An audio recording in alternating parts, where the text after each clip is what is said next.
Welcome to Beyond the Press Release, our production of Gorecom, in which we take the time to speak with small cap executives about what's going on at their companies. With us today, happy to have him back. He's a frequent guest, and that's because the esports iGaming world is just exploding. We got Scott Burton, CEO of FansUnite Entertainment, trades on the CSE under FANS FANS, and for our friends in the US, FUNFF. For those of you who don't know what the company does, you can guess from the name, but the global online gambling market could potentially hit $1 trillion by the end of this decade. The two biggest trends: why? Growth in the number of people coming online, and the number of countries and jurisdictions legalizing gambling, including Canada through Bill C-218 that we're going to talk about. And esports, we know, is already the fastest growing subsector of digital entertainment. COVID-19 has only accelerated this trend. The biggest brands, tournament prizes, online audiences in the world, over 500 million. In essence, they're going into a massive market, and they're achieving great things both on the B2B side and on the B2C side. Scott, a lot of press release to talk about. Welcome back. Yeah, George, thanks for having us. It's been a busy time for us. Well, just in May alone, I think you've put out 4 press releases, including today. So before we get to some of the specifics, is the acceleration of press releases an indication of the business accelerating itself? Yeah, I'd say absolutely. We going back to earlier this year when we announced a larger financing, that was really to accelerate the growth. We had a lot of parts of the business that were really ready to expand, getting into revenue, and just needed some more resources around it, both financially and then on the people front. We were looking to hire. So I think in the last 90 days or so, we've added 15, 16 people to the team.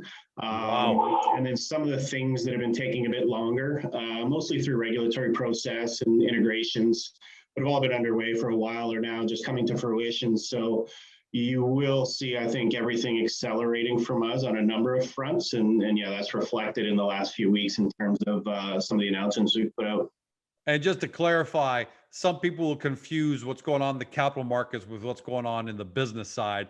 And even though capital markets have been, have been pretty slow in the last several weeks, that doesn't take away from the fact that you're accelerating and building this massive online iGaming company for the foreseeable future. Yeah, absolutely. I mean, the capital markets are different from the operational side of the business. The great thing about us is we did 2 financings within the last year. So we don't need to go and access capital anytime in the near future, especially with our revenue growth. So, capital markets do go up and down, and we're seeing a bit of a dip in terms of small cap, tech space, and in the gaming. So even if you look at the big gaming stocks, I think overall, we're all down, say 20 to 40%, but fundamentally nothing's changed in our business. It's only gotten better, and we're in a great spot in terms of the catalysts we have on the way, the money in the bank, and the revenue growth. So it would be a different story if we were needing to go out to the market at this point and try and raise additional capital, but we're many months or years away from that need. So let's talk about some of the great news. I love today's news. FansUnite launches brand partnership with Cash Live. This is a free-to-play mobile app. I really love this. Some big-name investors behind it. I believe you guys have a small investment interest in it as well. First big event tonight, and it's basically a social poker and casino platform where you're going to live stream FansUnite branded poker and casino games. Talk to us about why this is important to you guys, what it does for your business. Yeah, no, it's great to see Cash Live coming out. So I don't think we've really talked about it in the past, but yeah, we have a small stake in the business.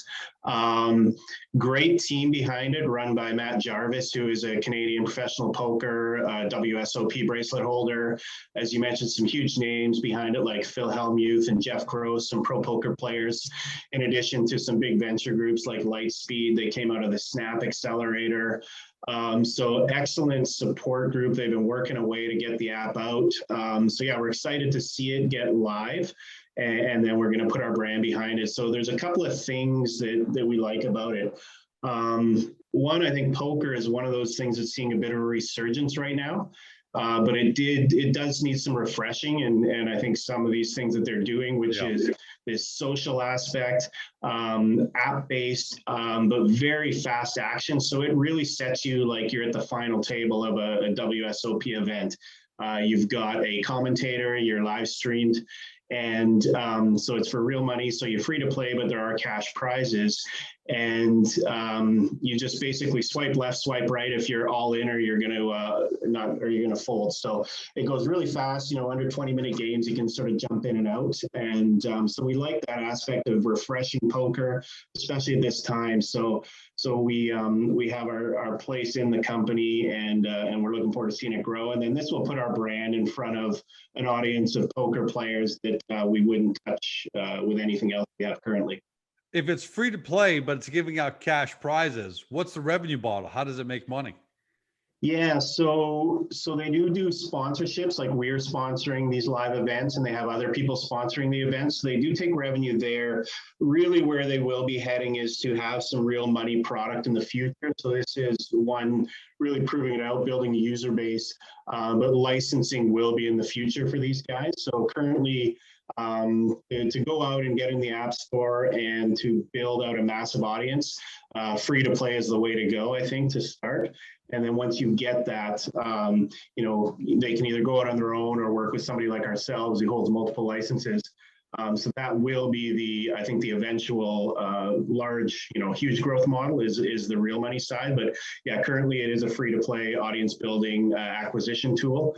There also is an affiliate angle. So it's big in the gambling space. So if you build an audience that you know has that activity in them, which is either betting or poker, you can drive significant revenue just by being an affiliate channel, so driving players to a real money site. So could Agoracom sponsor an event here and invite members or clients to come on? And can we capture that in a video to broadcast afterwards for people who aren't able to join, just for them to get, you know, to capture the excitement? Yeah, 100%. Yeah, we can set that up if you want to do that. That'd be great. All right. Well, we're always looking for new ways to engage. Yeah. Love it. And tonight's your first big event, right? Yeah, so this is, so they've been doing events for quite a while. Their user base is growing, so they're getting some significant users on it now. So this is the first branded FansUnite table will be tonight. So I don't know when this goes live, but they do 2 a day right now, 3 and 6 p.m. Pacific. Ours is today, and we will be doing more, so plenty of chance to play. But regardless if it's a FansUnite branded one or not, they'll be live twice a day. Currently in the only on iOS at the moment, but I think the expectation is to be Android in the next 30 to 60 days as well. Okay. You just burst my bubble because I've got an Android. Because I want to go on tonight, but all right, we will be there or maybe I'll use the wife's phone. Yeah. On iOS to get in there. Great. Love it. And can't wait for Agoracom to sponsor one of those. Absolutely. Next one. You recently had a press release announcing you're integrating with the cryptocurrency platform CoinsPaid. What I found interesting about this, it's on the B2B side, because when I first saw it, I figured, you know, McBookie or B2C, you're going to take crypto, you know, which would seem to make sense. But then I saw it's on the B2B side. What trends are your customers seeing that I guess that must have been driven by them asking you, hey guys, can you integrate crypto? Yeah, we definitely we've been getting asked more and more, and we've been involved in crypto in the past. So in 2017, when we were Isle of Man licensed, we were the first betting group to be allowed to take crypto with an Isle of Man license. So we kind of got a long history with it. What this did was add some more alternative coins to the payment methods, and so that's why we had to go out and find another integration. There will be B2C, so not on McBookie initially, but that will probably come, but on our Vamos GG site. So it will be launched on Vamos GG, so which is nice because it's an esports first product, and that's kind of the community that it appeals to. That was one thing is with our esports background is getting asked a lot by the community there to have more crypto options. So really what this does is it adds more, and that's what our partners are asking for, is more than just BTC, because that seems to be more of a value storage tool as opposed to a transactional tool. So we're adding Litecoin, Doge, Tether, Ethereum, and we'll continue to increase that as we grow. every year. I think people are seeing more and more transactions coming through with that and getting asked. And payments are always the toughest part about online gambling sites. And all we want to do is make as many available as possible and make it as easy as possible for people to deposit in whichever way they want. Are your B2B customers expecting a meaningful bump from being able to take crypto? Yeah, there's a few that are, and the ones probably more that are heavier esports, but also region specific where adoption seems to be higher. But a lot of it is still future planning, and then just seeing our ability to integrate things like this quickly, I think brings some confidence to our partners, because that's one of the challenges I think or complaints we hear from a lot of partners who have other B2B platforms currently is their speed to adopt new things like this, or prioritize isn't quite there. Whereas we have the ability to do these types of integrations quite quickly. So that's another real thing we were trying to show is how quickly we can respond to, something like Dogecoin where people are talking about it all the time. And, within a few weeks, we've got it on the site. Well, Tesla, I think they announced yesterday or today that they're taking Dogecoin. Yeah. So absolutely. So yeah, I would say initially, I don't know that we'll see much in the terms of like a top line gross gaming revenue change just because we have it now. Hopefully what we see is a better conversion rate on transactions in some areas where, because what you do find in a lot of countries, Canada being one, credit card transactions are typically blocked from gaming sites. So what we're looking for is better payment conversion is ultimately what we have, which will lead to more revenue, but that's the number one priority right now is more payment options, better conversion, especially in upper jurisdictions where getting money in is a challenge. And last point there, I'm assuming it also strengthens your B2B side because you can go to operators and say, hey, not only was FansUnite great to begin with, but now we've got this additional power on the B2B side. Yeah, for sure. Bill, C-218. For everyone at home, give us a quick update on what happened with C-218, which essentially provides provinces with authority to, deliver regulated sports betting options in Canada. How important was this, and what's your position on as far as next steps? Yeah, so it's still a really important step to allow single event betting in Canada. Successfully got through 3 readings at the House of Commons, so now it's with the Senate. So that's the final step before approval and then going for royal ascension or whatever. So huge moves forward for us, very good momentum on it. Now it's a matter of seeing how quickly the Senate will move. The Canadian Gaming Association just launched a site for more information on it, so people can actually go check out their information, but also fill out a questionnaire because a lot of supporters are trying to move this through. Professional sports organizations, a lot of the operators. So public support is really strong as well. So that's the next step is Senate finalizing or passing it. And I think the hope was that we would see that happen within the next 2 to 4 weeks, and I haven't heard otherwise. So that's really good news there. And then we'll see what happens with Ontario still pushing towards opening up. That still seems to be on track. I think their timeline was by the end of the year. So this is just a critical step to have the provinces look to open up. Well, you answered both my questions one shot there, because the first thing I was going to ask you is how long will it take to get through the Senate, and you're saying 2 to 4 weeks, which is fast. I don't know what's going to happen. And then the next step is, when is Ontario going to make their move? And you're telling us it's going to be before the end of the year. They're almost compelled to, right, Scott? They need revenue, right? They're in their need of revenue. This is free revenue that's leaving Ontario right now and going offshore to illegal operators or gray market operators. So it's pretty much. So having said that, how big of a benefit do you think it'll be to FansUnite? What are you hearing from potential partners and so on who love your brand, love what you guys do in terms of being able to be one of the first big winners in there? Yeah, it's going to be great for us because we are having people now really trying to figure out how they can move that quickly to get a brand up and running in Canada. So we have that B2B option that people are looking at to be a provider. Our experience in places like Malta and the UK are going to help us out significantly when Ontario opens, we believe. So it's a big piece of business for us potentially. We also do have our own brands that people are asking, are we going to bring McBookie to Canada? Are we going to launch a FansUnite brand in Canada? And I would say all of those are possible. So we have, we're good in the position we are because we have those two options where we can go in as a B2B provider, or if we need to, we can launch a brand immediately when it does open up. So we're well positioned, just keeping a close eye on what's going to happen and when we can make a move. And a couple of quick questions, even though not related to press releases. How's your licensing strategy? Is it still on track? Last we spoke, you're in the process of trying to get your UK gambling license, which is a big one. Yeah. So still on track as far as we've been told. It kind of goes into a bit of a black box for a while with the regulator once you get everything in there, and I would say that's where it is right now. We do have a call coming up with them. Last call was great.